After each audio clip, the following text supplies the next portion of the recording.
أو 12 على اختلاف الرواة لشهر ربيع الأول لأول عام من حادثة الفيل.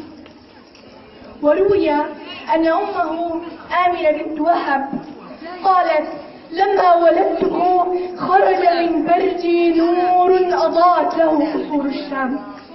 ولما ولدته أرسلت إلى جده عبد المطلب تبشره بحفيده، فدخل عبد المطلب الكعبة مستبشرا يدعو ويشكر الله، وأسماه محمدا كي يحمده الله في السماء ويحمده الناس في الأرض. ليلة مولده عليه الصلاة والسلام كانت ليلة عزيزة، حزينة إلى حد ما، حزينة على العريس عبد الله الذي رحل قبل أن يضم ابنه، حزينة على سيدنا محمد صلى الله عليه وسلم الذي سيكبر دون أب.